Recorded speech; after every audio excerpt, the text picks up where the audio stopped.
Making my Fender Stratocaster be quiet. Why would you shield a guitar? If you like this video, click like, subscribe, and notify. To me, copper shielding a guitar has always been kind of superstition. What I mean by that is, I've always thought that if I ground everything properly and use quality components in my wiring builds, that I'll probably get the least amount of buzz or hum possible from single coil pickups.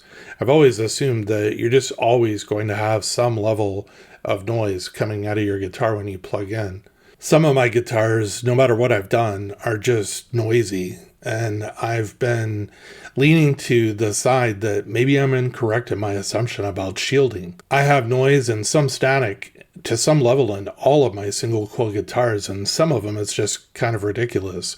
This includes Stratocasters and Telecasters. I decided in my next Stratocaster build I was going to go all out on shielding. I was going to build what is called a Faraday cage, but inside my guitar. The cage encloses all the electronics and prevents any external electric fields from entering the circuit and being heard on the amplifier when the guitar is plugged in.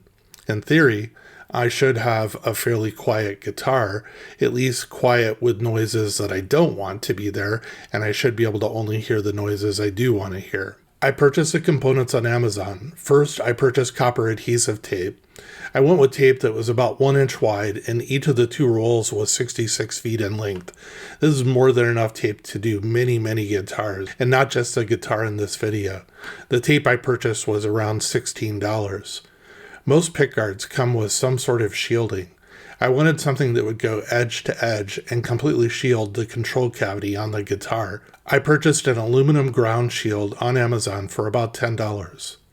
The ground shield in this case was made specifically for a Stratocaster pickguard and would be attached to the back of the pickguard by taking all of the components off, putting the shield onto the pickguard, and then when you put all the components back on, they actually keep then the pickguard shield in place. Overall, the shielding process on the guitar is pretty straightforward. You apply the tape to the inside of the guitar body that will house electronics, and this includes the control cavity, output jack cavity, and the pickup cavities.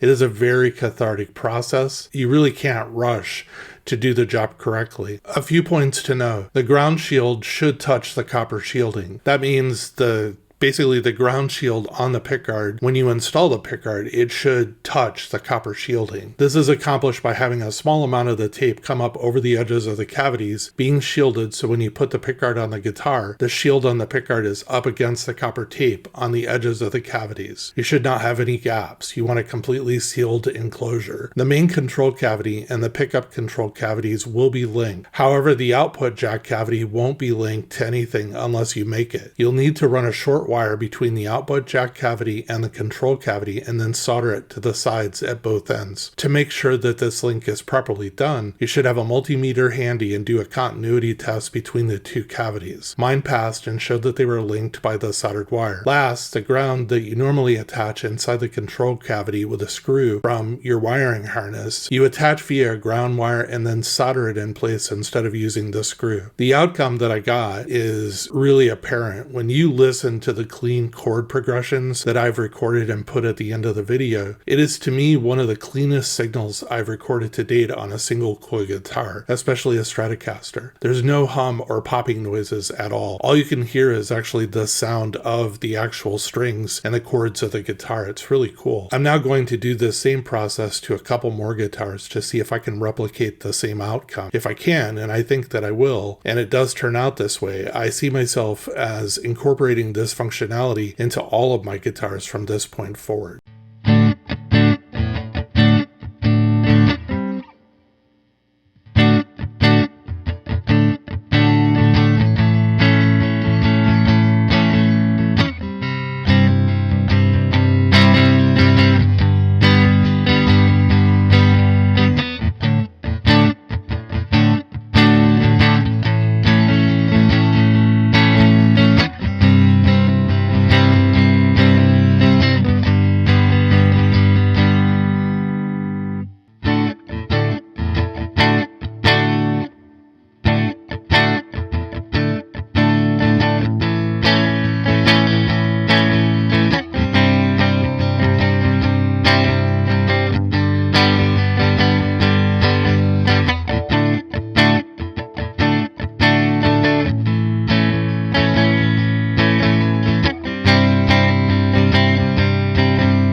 If you like this video, click like, subscribe, and notify.